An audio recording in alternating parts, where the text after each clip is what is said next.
Bonsoir à tous, bonsoir Julie. Donc nous allons aborder ce soir le thème du traitement des malformations artério-veineuses cérébrales par la technique de radiochirurgie. Et pour cela, nous avons le grand plaisir d'avoir comme orateur le professeur Nicolas Reims qui exerce au CHU de Lille. Donc je vous laisse la parole, monsieur le professeur Reims. Bien, bonsoir à tous. Merci de votre invitation pour parler d'un sujet qui compte beaucoup dans notre équipe. Vous voyez, je vous ai mis un peu ici une illustration d'un congrès de radiochirurgie qui a eu lieu en 1993 à Lille. Donc, oui, ça ne date pas d'hier. Donc, ça fait quand même quelques années que nous pratiquons cette technique pour les malformations artério-veineuses. À dire vrai, bon, d'abord, soyons bien d'accord sur ce que c'est que la radiochirurgie. Donc, quand vous entendez radiochirurgie, ça veut dire irradiation dose unique. Donc, une seule séance d'irradiation, sous réserve de quelques détails sur lesquels je reviendrai, et en conditions stéréotaxiques, et donc à haute énergie sur un volume de cible intracrânienne limité. D'accord. Donc, voilà en un seul mot tout ce que ça décrit, et c'est pour ça que nous sommes attachés à ce mot. Certains voudraient dire radiothérapie stéréotaxique monofractionnée. Bon, quand on entend radiothérapie stéréotaxique, ça peut être plein de choses différentes, de 2 à 10 fractions, donc on ne sait plus de quoi on parle. La radiochirurgie, vous savez que c'est une seule dose, une seule séance. Les malformations artério-veineuses sont aussi bien d'accord sur ce que c'est. Donc, ce sont ces malformations vasculaires, ces shunts artério-veineux, sans interposition de capillaire. Donc, il y a classiquement souvent plusieurs afférences artérielles. Cette malformation vasculaire qu'on appelle le nidus angiomateux et un drainage veineux qui peut être unique ou multiple, superficiel ou profond. Donc, c'est différents types de malformations artério-veineuses. Et ça, c'est vraiment ça dont on parle ce soir. Je ne vous parle pas d'anévrisme, je ne parle pas de fistule artério-veineuse, c'est d'autres choses. Donc, ces malformations artério-veineuses sont décrites depuis quand même un petit moment, fin 19e siècle. Une première exposition chirurgicale également fort ancienne, et certains proposaient donc de les opérer dès le début des années 70. Donc, c'est quand même une pathologie qui fait partie des pathologies neurochirurgicales depuis maintenant plus de 50 ans et prise en charge depuis plus de 50 ans selon la chirurgie et la radiochirurgie. Donc, voilà, sur une artériographie, exactement, vous voyez les afférences artérielles issues de l'axe carotidien ici et une veine de drainage souvent dilatée, souvent précoce. C'est-à-dire que vous voyez que sur cette artériographie, on ne voit pas encore les autres veines du cerveau. Par contre, la veine de drainage est déjà présente. Comme il y a un débit rapide dans cette malformation veineuse, le drainage veineux apparaît beaucoup plus vite que le drainage du cerveau physiologique. Alors, c'est des pathologies, comme je viens de vous faire comprendre, assez hétérogènes en termes d'afférence artérielle, de drainage veineux, quelle localisation, superficielle, profonde, en zone fonctionnelle ou pas. Est-ce qu'il y a des anévrismes associés, soit dans le nidus, soit sur les artères porteuses? Quel est le mode de révélation, celles qui ont saigné, celles qui n'ont pas saigné? Quel est le volume? Donc tout ça, ce sont des situations différentes qu'il va falloir discuter et discuter de façon multidisciplinaire, parce qu'il y a plusieurs types d'approches qu'on va évoquer. Et ce n'est pas toujours facile d'évaluer aussi les résultats de ces techniques sur des séries rétrospectives avec des patients manquants. Et donc, il va falloir un petit peu discuter de ce qu'on peut obtenir de ces différentes techniques thérapeutiques. Donc, que ce soit la chirurgie, là, on enlève la malformation artério-veineuse complètement, l'embolisation, assurée par les neuroradiologues interventionnels qui bouchent la malformation par l'intérieur des vaisseaux, la radiochirurgie dont je vous parle ce soir, qui est l'irradiation en une seule fois du nidus angiomateux. Donc, quelle technique proposer pour quel malade? Ça fait l'objet de discussions en RCP de pathologie neurovasculaire. Qu'est-ce qu'on peut promettre aux patients avec quel risque fonctionnel? Faut-il traiter toutes les malformations artério-veineuses? Ça, on a déjà un peu la réponse aujourd'hui. Il ne faut pas toutes les traiter. On y reviendra un petit peu, notamment les malformations artério-veineuses qui n'ont pas saigné. Certaines ne doivent pas être traitées. D'autres, je pense, doivent continuer à être traitées même si elles n'ont pas saigné. Alors, la radiochirurgie des malformations artério-veineuses, vous voyez, ça a été décrit il y a un petit moment également, vous voyez, décrit en 1972 par Steiner, qui avait donc essayé cette technique émergente en neurochirurgie. Il avait peut-être eu un peu de chance, puisqu'il avait d'emblée proposé la dose optimale, 25 grammes, maintenant on peut traiter à 24, on va dire. Donc, il était très près de la meilleure dose possible, parce qu'il était basé sur des techniques de radiothérapie plus anciennes qui proposaient 50 gray au maximum sur la malformation. Il avait dit, moi je traite à l'isodose 50%, je mets la moitié, et ça a fonctionné. Et donc, qu'est-ce que ça fait la radiochirurgie sur le nidus angiomateux? Ça provoque une prolifération des cellules endothéliales, ça provoque une réaction inflammatoire qui va progressivement boucher la malformation de l'intérieur Donc, c'est un phénomène relativement lent qui prend plusieurs années, mais qui permet aussi au cerveau de se réadapter sur le plan hémodynamique. Donc, dans notre équipe, un peu plus de 30 ans qu'on pratique la radiochirurgie et notamment des malformations artério-veineuses. On a commencé en 1989. C'était mon patron, le professeur Blond. Moi, j'étais bien jeune à l'époque. Il a commencé sur une technique d'accélérateur linéaire. Hein. Donc, en fait, c'était une technique un peu lourde. Il fallait faire le repérage angiographique, stéréotaxique, en neurochirurgie, sous anesthésie générale, dans un cadre de Talérac, faire le repérage artériographique, définir le volume à traiter sur cet artériogramme, cette artériographie en 2 dimensions. Et le jour du traitement, il fallait repositionner le cadre sur les mêmes coordonnées sur la tête du patient, l'envoyer dans le centre où il était traité, qui est le centre Oscar Lambret juste à côté. Et donc, on faisait comme ça 4 patients par semaine. Mais vous voyez, en un peu plus de 10 ans, plus de 1000 malformations artério-veineuses ont été traitées de cette façon-là. Depuis 2004, on utilise un Gamma Knife, qui est un outil dédié cerveau, dédié crâne pour les pathologies neurochirurgicales. Et depuis, nous avons traité un peu plus de 2000 malformations artério-veineuses. Donc, ça commence à faire beaucoup de patients traités par cette technique dans notre équipe. Donc, les machines, je viens de parler du Gamma Knife, je vais y revenir un peu plus précisément. Il y a aussi les accélérateurs linéaires, donc les plus récents, que ce soit le CyberKnife et là, le tout dernier né, là, le Zapix. C'est un peu impressionnant, c'est que le patient il rentre complètement dans la machine, il est complètement enfermé dans la machine, qui est une machine auto-blindée, qui n'a pas besoin de bunker. Donc, il n'y a pas beaucoup de recul sur le fonctionnement de cet outil. Sont d'autres possibilités. Finalement, objectivement, en France, il n'y a pas énormément d'équipes qui travaillent sur les malformations artério-veineuses avec ces techniques d'accélérateur linéaire. Donc, le Gamma Knife, qu'est-ce que c'est? Donc, c'est un outil qui utilise des sources radioactives de cobalt et qui vont permettre de focaliser environ plus de 190 sources de rayonnement qui permettent d'avoir un isocentre qui est le point de convergence des 193 sources exactement en un point qu'on appelle l'isocentre. Et donc, en multipliant les isocentres dans la lésion, ici vous avez une illustration, pas sur une malformation, mais sur un chanoine vestibulaire, et on crée un volume d'irradiation qu'on voit également ici sur cet adénome hypophysaire. On voit tous les petits ronds rouges sur les différents isocentres, et on crée un volume d'irradiation, c'est la ligne jaune que vous voyez, qu'on essaie de faire correspondre le plus possible au volume de la lésion. Donc, il y a beaucoup de rayons d'énergie dans la lésion, et avec un gradient de dose qui fait qu'il y en a très peu autour. Alors, c'est un outil dédié, tout se fait le même jour et au même endroit.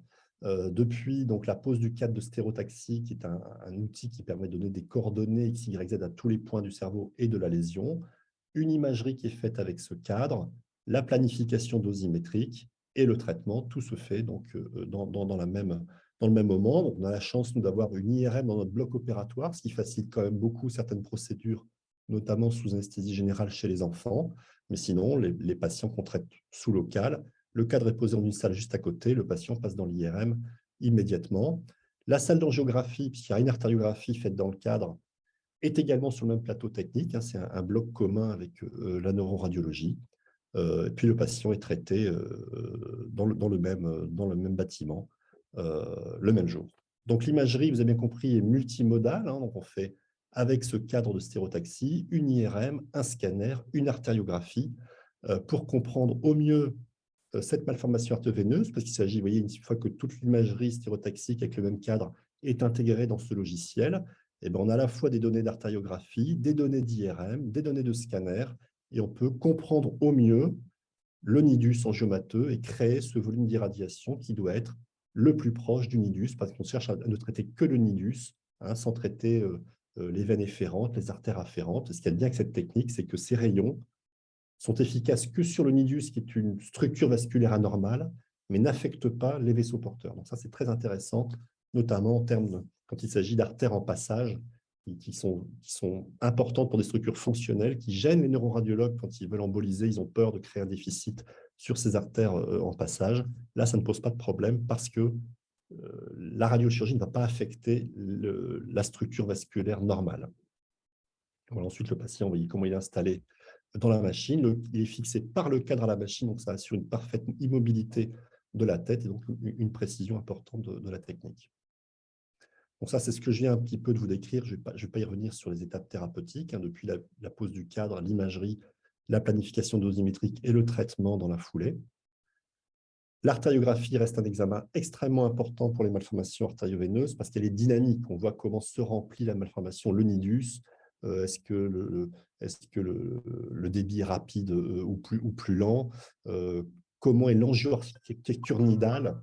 Est-ce qu'elle est compacte? Bon, tout ça, c'est très important de comprendre tous ces aspects angio-architecturaux, l'architecture du nidus, pour pouvoir le traiter au mieux. Et la planification dosimétrie, donc, qui ne cherche encore une fois qu'à, vous voyez, ici, on a vraiment irradié, la ligne jaune, c'est le volume de l'isodose marginale, c'est vraiment, on irradie très précisément que le nidus en respectant le reste. Vous voyez ici, c'est une malformation en zone profonde, assez en zone fonctionnelle. Ici, vous avez la capsule interne où passent les voies de la motricité. Ça ne pose aucun problème pour traiter un petit nidus en zone fonctionnelle. Donc, l'approche dynamique du nidus angiomateux, je l'ai déjà dit, hein, donc on a à la fois des données de profil, de face, et dans le plan axial grâce à l'IRM, tout est intégré dans une solution logicielle qui permet donc la sommation de toutes ces informations extrêmement importantes. Donc, juste pour fixer les idées, vous voyez par exemple le type de malformation orthoveineuse traitée par radiochirurgie. Ici, il y avait une réponse assez rapide, puisque 2 ans après, l'artériographie est complètement nettoyée, on ne voit plus rien. Bah, la malformation, elle est toujours là, hein, mais elle est bouchée, hein, elle est bouchée par cette prolifération endothéliale, et donc le sang ne peut plus rentrer dans la malformation, donc on ne le voit pas sur l'artériographie. Hein, mais si on fait une IRM, on verrait encore quelque chose en lieu et place de la malformation traitée, même s'il n'y a plus de prise de contraste, évidemment, puisqu'il n'y a plus de sang qui rentre dans la malformation. Donc elle est exclue de la circulation par cette prolifération endothéliale. Les facteurs d'oblitération, donc beaucoup de choses ont été écrites, mais finalement, les grandes données, c'est surtout le volume de la malformation. Plus elle est petite, mieux ça marche. Et la dose, parce qu'en radiochirurgie, la dose et le volume sont très liés. Dès qu'un volume augmente, il faut baisser la dose pour ne pas avoir ou diminuer le risque d'effet secondaire. Hein, vous avez ici, vous voyez la courbe typiquement en jaune de l'effet thérapeutique. Bon, vous voyez que si on est au moins à 20 Gray, on atteint des taux d'oblitération assez élevés qui sont au maximum à 24 Gray. Après, ce n'est pas la peine d'augmenter la dose. Tout ce qu'on fait en augmentant la dose, c'est augmenter les effets secondaires, les complications, vous voyez ici avec la sinusoïde verte. Donc, il faut trouver donc, la dose optimale adaptée au volume. Et donc, plus on a un volume limité, plus on peut mettre la dose optimale qui est de 24 Gray à l'isodose marginale. Alors, certains ont évoqué aussi l'angioarchitecture du nidus. Le jeune âge chez l'enfant, plus il est jeune, finalement, plus ça semble répondre. Et on en reviendra à cette donnée. C'est vrai qu'une malformation qui n'a jamais été embolisée répond mieux à la radiochirurgie. On verra un peu pourquoi. Ce qui ne veut pas dire qu'il ne faut pas emboliser, associer la radiochirurgie à l'embolisation, mais il faut le faire de façon la plus coordonnée possible. Le volume et l'oblitération, ça, c'est des données de notre équipe qui sont un peu anciennes, mais qui sont encore tout à fait d'actualité en termes de résultats. Vous voyez qu'on avait étudié des malformations artério-veineuses en fonction de leur volume. Et finalement, on voit bien qu'à partir au-delà de 4 cm3, hein, si c'est 4000 mm3, 4 cm3, bon, à partir en dessous de 4 cm3, on avait plus de 70% d'oblitération, puis ce taux d'oblitération diminue avec des volumes plus élevés. Évidemment, vous voyez, plus de 10 cm3 de malformations artério-veineuses, ce n'est pas les bonnes indications, mais parfois, on doit traiter des malformations qui n'ont plus d'autres possibilités, ni chirurgicales, ni d'embolisation, mais on diminue très clairement les chances d'oblitération. Donc, retenez ce chiffre de 4 cm3, c'est un volume, on va dire, optimal, enfin jusqu'à 4 cm3, ce qui ne veut pas dire qu'on ne traite pas au-delà. Donc, vous voyez typiquement, type de malformations qui sont des bonnes indications de radiochirurgie première, tout petit nidus, très profond. Ça donne d'excellents résultats, parfois en 2 ans. On obtient des oblitérations très précoces, ces petites malformations artério-veineuses. Donc, justement, quand on a une malformation volumineuse, plus volumineuse, qui n'est pas une bonne indication de radiochirurgie première, il s'agit de discuter de l'emboliser pour réduire le volume, puis traiter par radiochirurgie le reliquat. Il est clair que la configuration optimale, c'est celle-là. Donc voilà, le radiologue a pu boucher un compartiment complet de malformation, laissant ce qui reste pour la radiochirurgie. Et ce qu'on redoute le plus, parce que parfois je pense que ce n'est pas toujours facile d'anticiper pour le radiologue ce qu'il va pouvoir faire, c'est ce type d'embolisation un peu dans tout le nidus, qui n'exclut pas complètement un compartiment, qui rend un nidus un peu en mie de pain, un petit peu émietté, mais le volume global à traiter reste le même. Donc finalement, on n'a pas gagné sur le volume, mais par contre, on a du matériel d'embolisation dans la malformation qui est radio-opaque, qui vient sûrement diminuer la dose reçue par le nidus. Et donc ça, c'est vraiment ça qu'on qu'on n'aime pas trop quand il y a une embolisation qui se retrouve comme ça, c'est qu'au final, on n'a pas gagné en volume, mais on a perdu sûrement en radiosensibilité. On voit typiquement ici une malformation qui avait été partiellement embolisée. Et vous voyez sur le scanner, hein, tout ce qui est hyper dense, c'est du matériel d'embolisation. Finalement, il se retrouve dans le volume irradié. Il n'est pas en dehors, il fait partie du volume irradié. Et on n'a pas beaucoup gagné en termes de volume par l'embolisation. Au contraire, ici, ça a été un cas tout à fait illustratif. Hein. Toute la partie supérieure ici de la malformation a été bouchée par l'embolisation. La radiochirurgie a comporté cette partie de nidus, et avec un très bon résultat. Alors, vous voyez qu'une première sur cette IRM, on ne sait pas bien s'il en reste ou pas. Il y a une prise de contraste, mais ça peut être une cicatrice. On utilise maintenant des séquences non injectées, notamment l'ASL, qui est très sensible à la persistance d'un shunt artério-veineux. Ici, il n'y en a plus. Et l'artériographie montrait une oblitération complète de la malformation artério-veineuse. Donc ici, vraiment une très bonne synergie entre l'embolisation et la radiochirurgie. Parfois, la malformation ne peut pas être embolisée, elle est trop volumineuse pour la radiochirurgie. On fait une radiochirurgie en plusieurs temps. Je vous dis que la radiochirurgie, c'est une irradiation en une seule séance. Parfois, on fait 2 temps coordonnés, prévus à l'avance. Vous voyez, 4, 5, 6 mois d'intervalle. On va traiter un compartiment du nidus. On sait qu'on n'a pas tout couvert. Et entre 3 et 6 mois après, on traite un autre compartiment. Comme ça, le volume complet a été traité en diminuant fortement les effets secondaires liés au traitement et sur un volume trop important.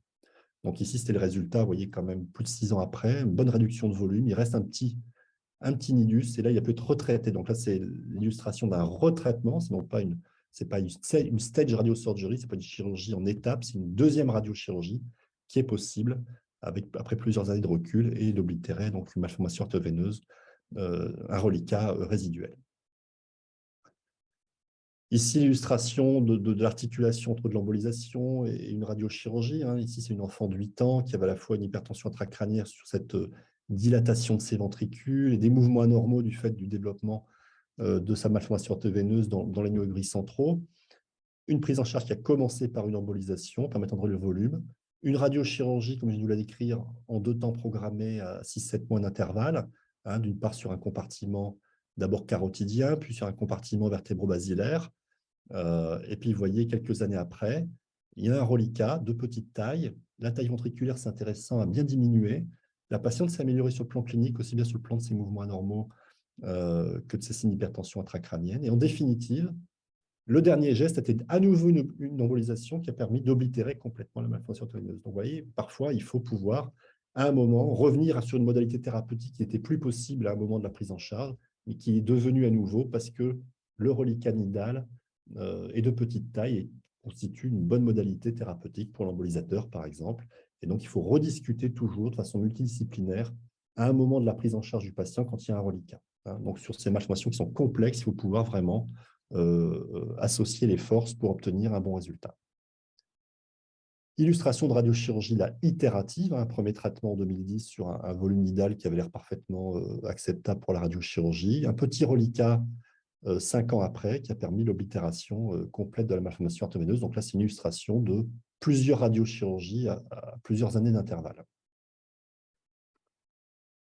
Alors, en définitive, fort de toutes les données, de ces données de résultats en fonction des caractéristiques angio-architecturales de la malformation orthoveineuse, des auteurs ont pu sortir différents scores pronostiques, donc des scores qui permettent de prédire les chances d'oblitération avec des bons résultats fonctionnels, c'est-à-dire sans effet secondaire ou avec le moins d'effets secondaires possible. Alors, le grade de Spessler-Martin, il faut l'oublier, c'est un score chirurgical. Ça a été fait pour la chirurgie des malformations artério-veineuses, donc il ne faut pas l'utiliser pour évaluer ou anticiper les résultats de la radiochirurgie. Ce n'est pas fait pour ça. C'est un bon score pour anticiper la faisabilité d'une chirurgie. Pour la radiochirurgie, elle a principalement le score de Pollock-Flickinger, qui est un peu compliqué parce qu'il faut manipuler des chiffres à virgule, donc il faut avoir sa petite calculatrice sur soi. Bon, maintenant, avec nos smartphones, on a toujours une calculatrice sur nous, mais bon, c'est moins facile que le score de Virginia, qui, lui, vous voyez, utilise le volume. Donc, si le volume est entre 2 et 4 cm3, ça fait qu'un point. Plus de 4 cm3, 2 points. Imaginez 0 point en dessous de 2 cm3. Est-ce que la malformation est dans une aire fonctionnelle ou pas? Si oui, ça prend un point. Et est-ce que la malformation a saigné ou pas? Si oui, ça prend un point. Donc, vous voyez que Si le score est de 0 à 1, il y a 80% de chances d'oblitération complète avec des suites fonctionnelles bonnes, sans effet secondaire. Si le score est de 2, c'est encore 70%, ce qui est un bon résultat. À partir de 3-4, on descend en dessous de 50%. Et donc, il faut se poser la question de traiter cette malformation. Si elle n'a pas saigné, je vais y revenir. Donc, oui, cette malformation qui, on va dire, en zone fonctionnelle, puisqu'elle est en zone on va dire, temporale postérieure pariétale inférieure gauche, à proximité des aires du langage, elle prend un point sur le plan aire fonctionnel. Elle n'a pas saigné 0. Et puis, on va dire qu'elle fait 4 cm3. Bon, c'est pifiométrique, c'est un peu approximatif. Elle prend un point. Donc, elle avait 2 sur le score de Virginia, 70% de chances d'oblitération. Et en l'occurrence, ça a fonctionné. Elle a été complètement oblitérée par la radiochirurgie. Donc, vous voyez, ces scores permettent de se dire, voilà, qu'est-ce que je peux proposer au patient? Est-ce que je peux lui promettre, entre guillemets, en termes de probabilité de le guérir et avec quel risque fonctionnel? Donc, c'est à ça que ça sert. Et c'est extrêmement utile, ces scores, depuis qu'il y a la discussion, pardon pour la faute de frappe ici, donc ces MAV non rompus. Donc, dans les années, enfin en 2015-2014, est sorti ce premier papier donc pour les MAV non rompus, une comparaison entre surveillance simple. Le patient n'était pas traité, il n'a pas saigné, soit il n'a que des céphalées, soit pas de symptômes, peut-être même une épilepsie, mais ça ne rentrait pas dans les critères de l'étude. C'est une MAV non rompue, n'ayant pas saigné, soit traité, quelle que soit la modalité, chirurgie, embolisation, radiochirurgie, parfois l'association des trois. Et les deux cohortes ont été comparées pendant plusieurs années. Et puis avec une étude qui était d'ailleurs, je crois me souvenir, interrompue, parce que finalement, le groupe non traité, avec moins d'effets secondaires et meilleure évolution fonctionnelle que le groupe traité, qui avait un certain nombre d'effets secondaires. Et donc, il a été, donc, de par cette étude, soulevé la question de ne pas traiter les malformations artério-veineuses cérébrales. Alors, ça a fait couler beaucoup d'encre, beaucoup de remarques, de critiques sur la méthodologie qui avait quand même le mérite d'être prospective et randomisée, mais bon, avec des mélanges un peu de tout type de malformations artério-veineuses, de tout type de traitements quand elles étaient traitées. Des MAV évalués uniquement sur le score de Spelzer-Martin, qui, je vous ai dit, est un score purement chirurgical, alors que ce n'est pas valable pour la radiochirurgie ni pour l'embolisation. Et il y avait quand même probablement dans cette population un sous-groupe où, par contre, il n'y avait pas de différence statistiquement significative entre le groupe traité et non traité. On pouvait se poser la question de l'intérêt de les traiter pour les mettre à l'abri d'un saignement. Les groupes non traités ont quand même présenté un certain nombre de saignements spontanés, naturellement.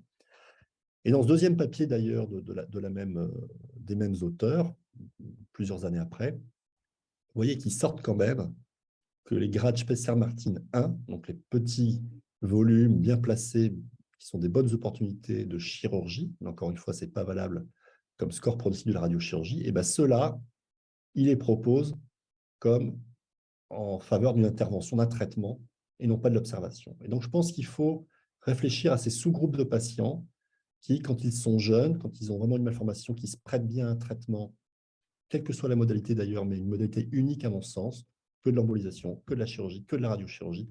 Je pense que ces patients-là, il faut les traiter même s'ils n'ont pas saigné. Et c'est d'ailleurs, c'est comme un groupe qui sort dans l'étude comme en faveur d'être traité. Bon. Et effectivement, maintenant, grâce à cette étude, j'ai envie de dire, on peut quand même considérer qu'il y a des malformations artério-veineuses qu'il ne faut pas traiter quand elles n'ont pas saigné. Oui, par exemple, ce patient qui a été traité il y a bien longtemps, bien avant l'étude Aruba, il y avait eu d'abord 3 embolisations, puis 3 radiochirurgies. Et quand on commence à rentrer dans des process comme cela de traitement itératif et même 2 modalités, et au final, c'est un très mauvais résultat. C'est un patient qui a toujours une grosse malformation artério-veineuse. Et aujourd'hui, ces patients-là, je pense que quand ils n'ont pas saigné, qu'on voit d'emblée une malformation qui va être compliquée à traiter, je pense que grâce à Aruba, on peut dire qu'il vaut mieux ne pas les traiter.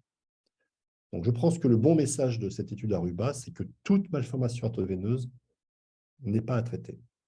Par contre, le mauvais message serait de considérer qu'une malformation artério-veineuse qui n'a pas saigné ne doit jamais être traitée. Ça, je pense que c'est faux. Et je pense que, oui, une malformation veineuse comme celle-là, qui peut sembler volumineuse et complexe, quand on étudie, comme je vous l'ai dit, l'angio-architecture nidale grâce à l'hémodynamique artériographique, on arrive à comprendre qu'il n'y a qu'une partie de la malformation qui est le nidus, à ne traiter que cette partie-là. Et ce volume qui était limité, vous voyez, puisqu'il faisait 2,8 cm3, elle n'avait pas saigné, donc 0 sur le score de saignement, 1 point sur le score de volume.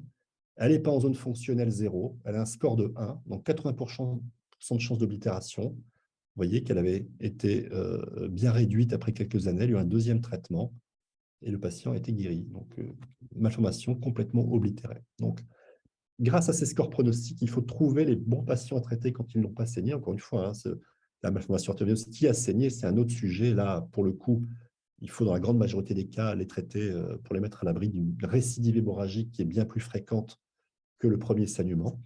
Quand elles n'ont pas traité, il faut bien sélectionner les patients.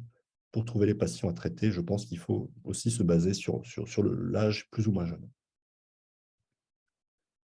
Pour fixer les idées sur une grande cohorte de patients, une cohorte multicentrique américaine, pour montrer un peu les résultats de la radiochirurgie en général, vous voyez qu'ils avaient un volume moyen de 4,3 cm3. Je vous dis tout à l'heure 4 cm3, volume à partir duquel l'efficacité marche moins bien. Une dose moyenne de 20,5 Gray. Je pense que c'est sûrement la dose minimale à mettre. On descend rarement en dessous de 20 Gray. Encore une fois, si on peut mettre 24, c'est mieux. Vous voyez, tout venant, ils ont un taux d'oblitération de presque 65%. Mais ils voient bien la différence entre celles qui font moins de 4 cm3, où ils ont mis une dose suffisante, ils ont 77%. Dès que la malformation a augmenté de volume, ils ont baissé la dose et le résultat est moins bon. Donc, c'est vraiment une question donc, de volume, de dose adaptée au volume. Et donc, il faut trouver, je pense, le bon traitement pour le bon patient pour avoir les meilleurs résultats possibles. Et vous voyez qu'après ce type de traitement, il y a un risque annuel de saignement tant que la malformation n'est pas bouchée de 1%, ce qui est plus faible que le taux de saignement spontané. Et la morbidité définitive, le risque de déficit permanent, il est inférieur à 3%, parce que les critères de sélection sont bons. Chez l'enfant, la radiochirurgie des malformations artéroveineuses a également tout son sens. Il ne faut pas oublier que la malformation artéroveineuse de l'enfant a plus de modes de révélation sur un mode hémorragique que l'adulte. Vous voyez ici une population adulte, 30% de modes de révélation hémorragique. Chez l'enfant, plus de 70%. Donc, ils sont révélés davantage sur un mode hémorragique. Il y a un risque plus élevé de ressaignement, de morbidité et de mortalité. Donc, voilà le rationnel à traiter ces malformations. Vous avez bien compris que la pose du cadre, chez un jeune de moins de 15-16 ans, c'est un peu compliqué. Donc, nous, on les fait sous anesthésie générale depuis la pose du cadre. L'IRM, je vous l'ai dit, elle est dans le bloc, donc c'est très facile de faire l'IRM sous anesthésie générale dans un bloc opératoire. L'artériographie, idem, toujours sur le même plateau technique. Et le traitement qui se fait sous anesthésie générale dans le gamma knife, avec un anesthésiste qui surveille en dehors de la salle sur ses moniteurs de contrôle comment se déroule l'anesthésie générale pendant le traitement. Donc, voilà comment on fait chez les enfants. Évidemment, c'est un peu plus lourd et du fait de la ressource anesthésique, on a un créneau par semaine. Ça fait quand même des traitements très régulièrement chez les enfants sous anesthésie générale. Alors, comme je vous l'ai dit, chez l'enfant, la population pédiatrique n'est pas concernée par l'étude Aruba des MAF qui n'ont pas saigné, puisque c'est une étude qui ne concernait que les adultes. Comme chez l'enfant, le mode de révélation hémorragique, le risque hémorragique est considéré comme plus important, on les traite même s'ils n'ont pas saigné. Évidemment, par radiochirurgie, idéalement, celles qui ont un volume limité, d'accès chirurgical difficile, donc les localisations profondes dans les aires fonctionnelles, et éventuellement d'association avec l'embolisation ou la chirurgie. Il faut savoir qu'après une exérèse de malformation artéroveineuse, même si l'artériographie post-opératoire semble montrer l'exérèse complète, parfois, même assez régulièrement, sur une artériographie faite à 1 an, on peut revoir, réapparaître un petit nidus qui a été ignoré par la chirurgie, qui a souvent été faite après un saignement, on va dire, qui peut cacher, qui peut masquer une partie du nidus. Donc parfois, on fait de la radiochirurgie lorsque on retrouve un reliquat nidal à distance de la chirurgie. Donc les impératifs techniques sont toujours les mêmes en termes de sélection des indications, de discussion pluridisciplinaire, de définition minutieuse du nidus angiomateux, et puis évidemment d'analyser les résultats avec une surveillance qui se fait toujours à moyen et long terme, puisqu'après la radiochirurgie a un délai d'action sur 3, 4, 5 ans. Il faut faire des IRM annuels au début, faire une artériographie quand on pense que la malformation est oblitérée ou on pense au contraire qu'il en reste et qu'il n'y aura plus d'effet thérapeutique. Parfois, il faut être patient, il faut patienter la 4e ou la 5e année. Mais il faut toujours, évidemment, que ces patients aient un suivi clinique et radiologique régulier.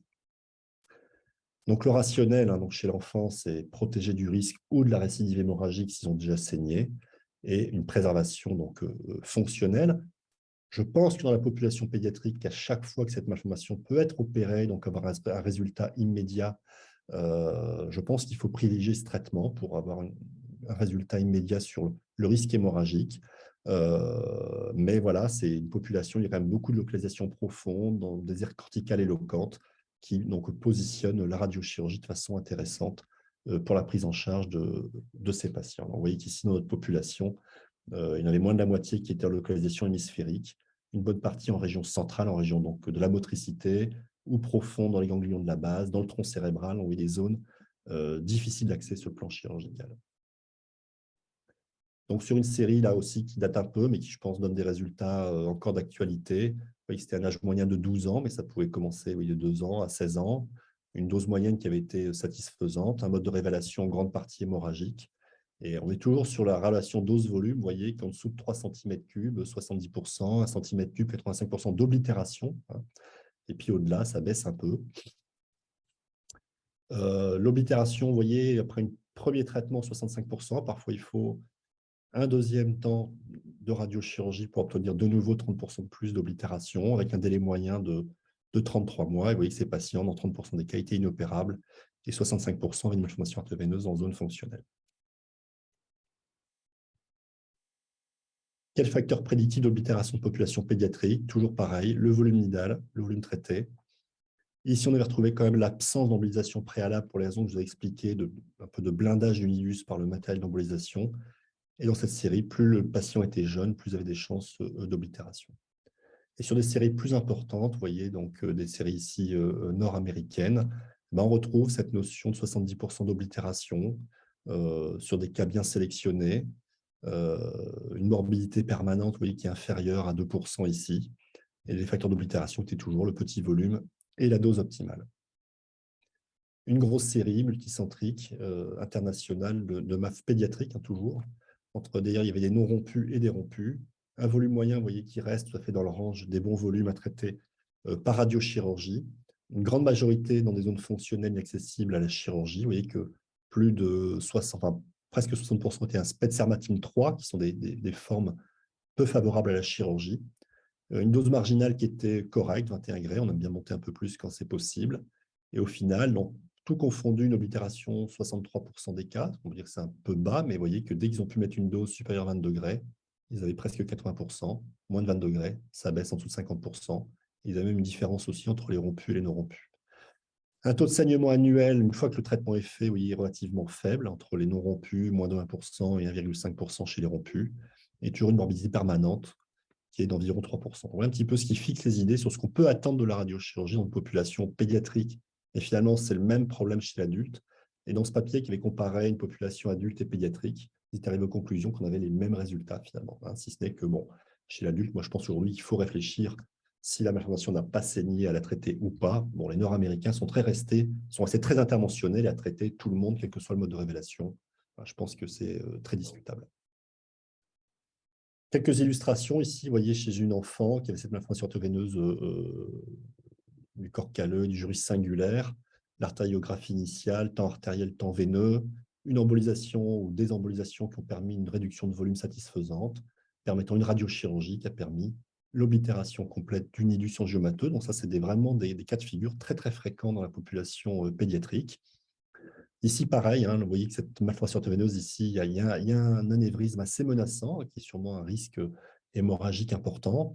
L'embolisation a permis de réduire de façon très importante le nidus, d'exclure l'anévrisme et de faire un traitement par radiochirurgie dans de bonnes conditions. Donc, un petit peu en conclusion, il faut savoir que les outils que je vous ai montrés, hein, c'est des outils qui sont pas mal d'automatisation des procédures, il y a de la robotique embarquée, de l'informatique. Ce sont des outils très précis, qui nécessitent une assurance qualité importante. Et il faut savoir que sur les plateaux de radiochirurgie, il y a des physiciens médicaux dont le métier est l'assurance qualité. On vérifie avec des procédures, avec des fantômes, des procédures qu'on dit end-to-end. On fait depuis l'imagerie jusqu'à un faux traitement sur fantôme. On vérifie la précision de l'outil, en fait, qu'en gros, que ce qu'on a planifié est vraiment délivré à la dose qu'on veut et à l'endroit qu'on veut. Le risque, la balance risque-bénéfice, faut se servir des scores pronostiques dont je vous ai parlé, hein, et donc privilégier les scores de Virginia de 0 à 2 pour la radiochirurgie. Et sur ces cas bien sélectionnés, on peut boucher 3 malformations artérineuses sur 4, hein, même s'il faut parfois recourir à un deuxième traitement. Donc, je pense que c'est le chiffre à retenir, encore une fois, sur les bonnes indications. L'indication de référence, je vous l'ai dit, c'est un volume de moins de 4 cm3. Et chez l'enfant, la localisation profonde, en zone fonctionnelle, inaccessible à la chirurgie. Donc, population pédiatrique, pareil que chez l'adulte. Privilégier chez les enfants la chirurgie quand elle est possible. Et sur les volumineuses malformations orthoveineuses, je pense ne traiter que celles qui ont saigné, en tout cas. Et à ce moment-là, réfléchir à soit un traitement multimodal, associer l'embolisation à la radiochirurgie, la chirurgie à la radiochirurgie, euh, envisager éventuellement des stratégies de ce type radiochirurgie en 2 temps ou itératives. Donc ça, c'est vraiment des réflexions qui se font au cas par cas en fonction de la situation clinique et anatomique du patient. Et enfin, un peu quelques considérations conceptuelles. Je pense que quand on peut utiliser qu'une seule modalité, quelle qu'elle soit, hein, que de la chirurgie, que de l'embolisation, que de la radiochirurgie, je pense que c'est mieux que d'associer quand c'est évitable, parce que quand on associe les techniques, on additionne les risques de chaque technique. Il faut s'articuler avec l'embolisation, la radiochirurgie s'articule bien et bien réfléchir donc, à l'intérêt de l'embolisation quand il y a des anévrismes nidaux, périnidaux ou même des anévrismes d'hyperdébit, sur les malles volumineuses également, en privilégiant vraiment l'oblitération de tout un compartiment de la malformation pour traiter un compartiment de plus petit volume résiduel.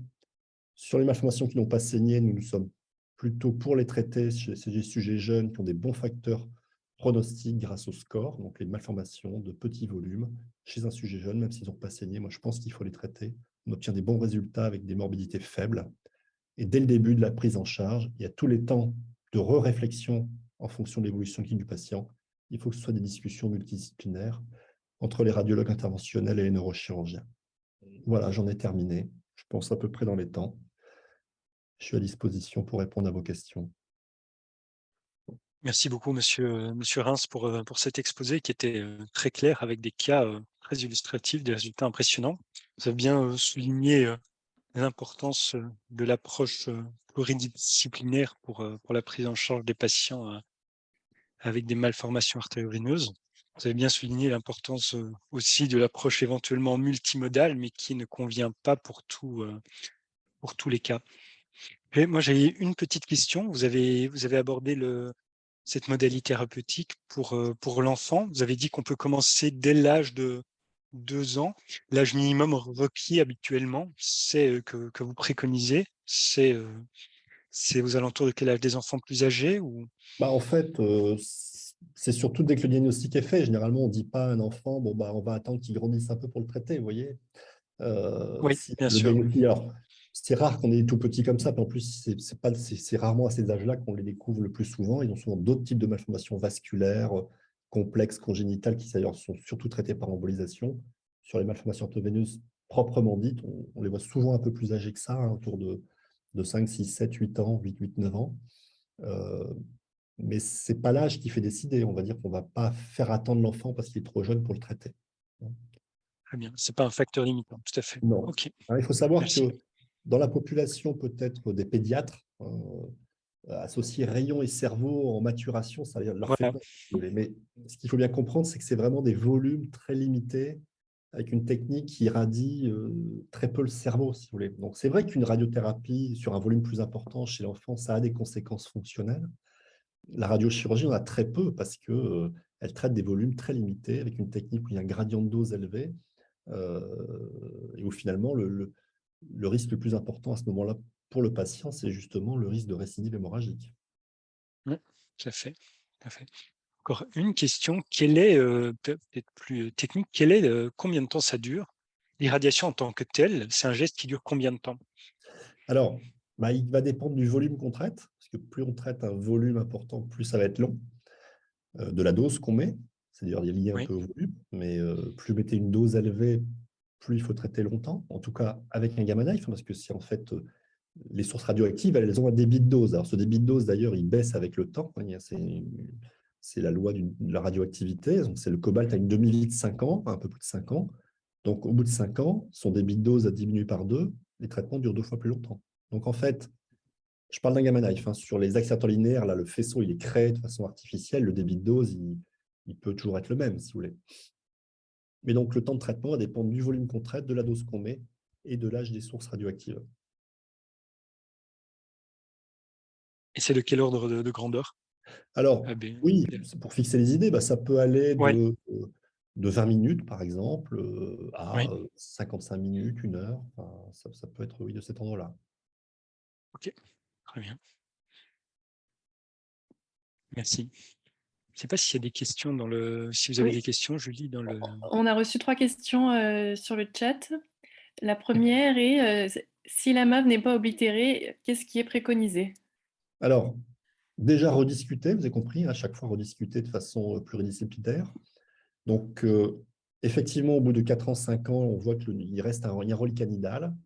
On rediscute. Soit, par exemple, à ce moment-là, elle devient embolisable alors qu'elle n'était pas trop au début. Ça peut être une embolisation. Ça peut être une deuxième radiochirurgie. Si la première, on voit qu'on a eu un effet intéressant, mais que peut-être ce reliquat, il faut toujours bien comparer ce qui reste à ce qu'on a traité. Par exemple, parfois, on se rend compte que cette partie-là, elle n'a pas reçu une dose optimale parce qu'elle a été cachée par une veine, parce qu'on ne l'a pas considéré comme du nidus, mais finalement, c'en était. Donc, toujours critiquer ce qu'on a fait.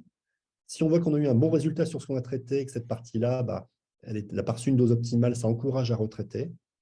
Ou bien, comme je viens de vous le dire, si le radiologue interventionnel juge que lui, en une séance d'embolisation, il va pouvoir la boucher, c'est tout à fait recevable également.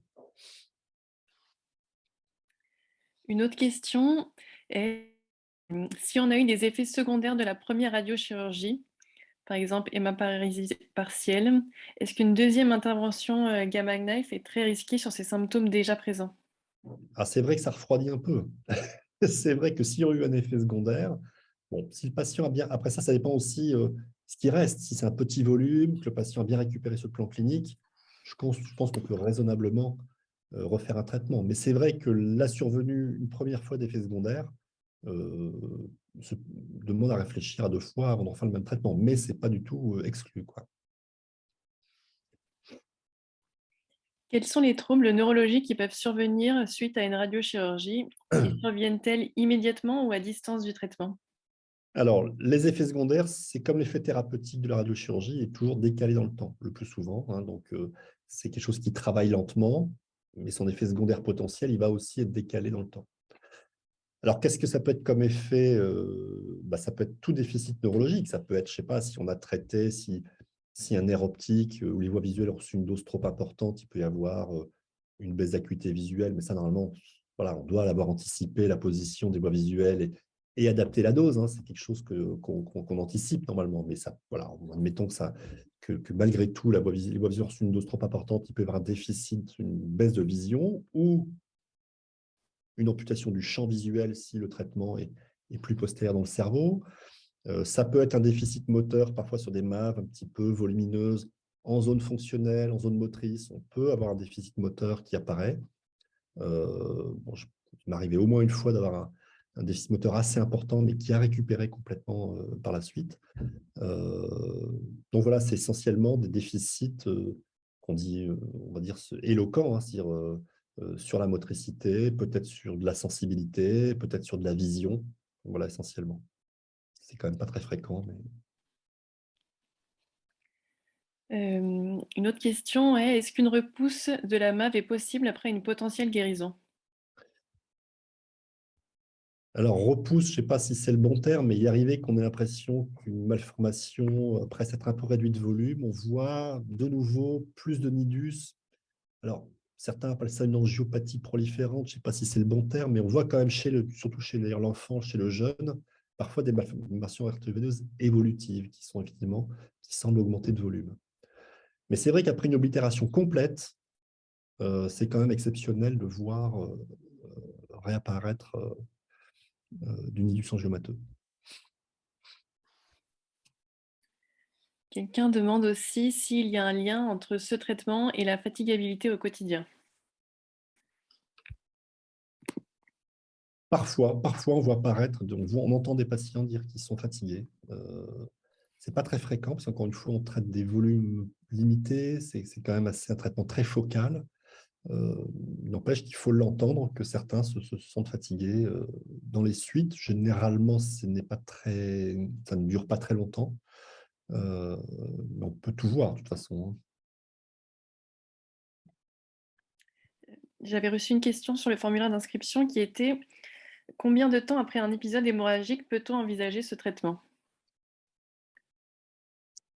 Alors, c'est vrai que le saignement, l'hématome, la phase aiguë, peut cacher une partie du nidus. C'est-à-dire que si, sur l'artériographie, faite très peu de temps après la survenue de l'hématome, il y a une partie du nidus qui peut être sous-estimée parce qu'il est en partie écrasé par l'hématome, parce qu'il n'est pas bien vu.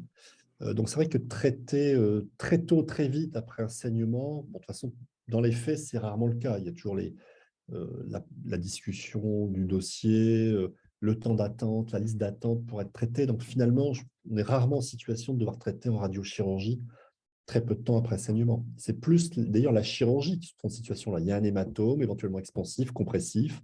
Il faut l'évacuer parce que le patient a des troubles de conscience, oui. Et là, l'opérateur peut sous-estimer le nidus angiomateux qui peut être en partie un peu écrasé dans les parois de sa cavité opératoire. Il peut en manquer. Et c'est en ça qu'il est important de faire une artériographie à distance pour ne pas rater un nidus résiduel. En radiochirurgie, on intervient souvent à moyen long terme après le saignement. Ce n'est pas rare qu'on traite 6 mois, 8 mois, 1 an après le saignement. L'artériographie peut-elle être réalisée 2 ans après le traitement si l'IRM révèle que la MAV ne se voit plus? Oui, oui, c'est possible, sur des petites malformations parfois. Alors, il faut, je pense, utiliser des séquences d'IRM performantes pour repérer les chantes artério-veineux. Maintenant, nous, on utilise des séquences non injectées, que ce soit ce qu'on appelle le TOF, le time of flight, ou l'ASL. L'ASL est très sensible à un shunt résiduel, mais c'est vrai que quand l'ASL est négatif, quand il n'y a plus de shunt visible en ASL, dans la grande majorité des cas, l'artériographie montre l'oblitération. Donc, effectivement, sous réserve d'avoir une séquence d'IRM très sensible et qui montre qu'il n'y a plus de malformation, pourquoi pas faire l'artériographie à 2 ans sur des petites malformations artérioveineuses qui peuvent tout à fait se boucher en 2 ans. Ça, la règle, c'est plutôt 3 ans, 4 ans, enfin, même plus dans des délais un peu plus longs, sur des malformations plus volumineuses. Qu'en est-il du suivi après la guérison? Alors, bonne question. C'est vrai que moi, j'ai tendance parfois à faire une IRM à distance, genre à 5 ans, par exemple. On fait une IRM plus pour voir s'il n'y a pas des effets secondaires tardifs, par exemple. Parfois, on peut voir, c'est assez rare, c'était décrit des kystes en lieu et place de la malformation traitée. D'autres disent, c'est tout, le patient est guéri, je ne le suis pas, et si un jour il y a quelque chose de symptomatique, il sera toujours temps de faire l'imagerie. Bon. Donc ça, c'est un peu affaire d'école. Voilà, moi, je trouve que faire une IRM un petit peu à quelques années, si elle est normale, ça rassure un peu. Pour une MAV rompue traitée par radiochirurgie, quel délai et quelles recommandations pour une éventuelle grossesse? Alors, j'ai presque envie de dire traiter ou pas, parce que finalement, aujourd'hui, les recommandations sur la grossesse et les MAV, c'est que la grossesse peut se faire, entre guillemets, dans des conditions normales, y compris l'accouchement par voie basse. À une époque, les gens étaient un peu timorés, on disait, non, césarienne, pas de manœuvre d'expulsion, d'effort de travail, surtout chez une primipare. Donc, et en définitive, non. Aujourd'hui, les recommandations, c'est la voie basse, même chez une primipare, est possible. Donc, une patiente qui, admettons, vient d'être traitée par radiochirurgie peut tout à fait envisager une grossesse derrière, quoi. Elle ne doit pas forcément attendre d'être guérie pour faire sa grossesse.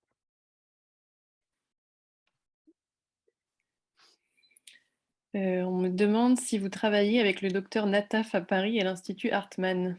Alors, je ne travaille Ravi pas et avec inversement. lui, mais je le connais.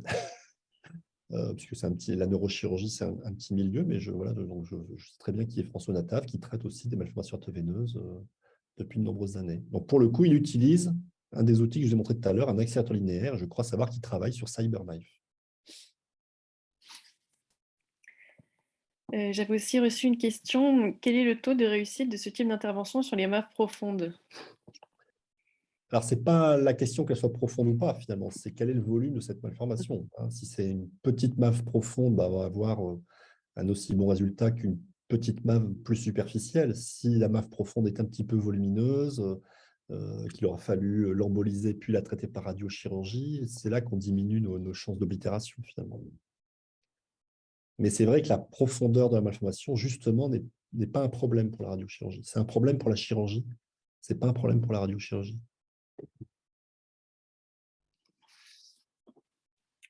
On reçoit un message qui vous remercie pour vos réponses sincères et rassurantes. Le suivi de ma fille s'effectue sur une ville qui n'a pas le même type d'IRM qu'à Lille. Est-ce gênant?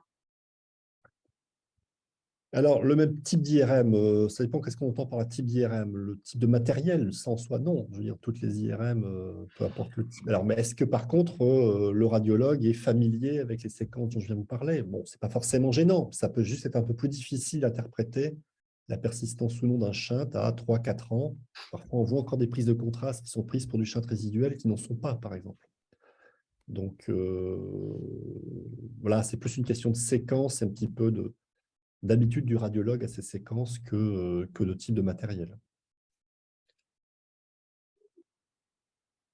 En fait, c'est juste pour décider du moment de l'artériographie, hein, de se dire, bon, on est à 3 ans, 4 ans, ok, l'IRM apporte beaucoup d'arguments pour l'absence de shunt résiduel, donc on confirme par une artériographie. Au contraire, on est aussi à 3-4 ans, on a l'impression qu'il en reste.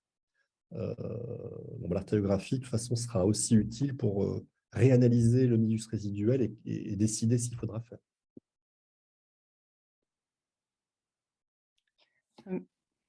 Merci pour vos réponses. Je ne sais pas s'il reste des questions des participants. On a répondu à toutes celles qui avaient déjà été posées.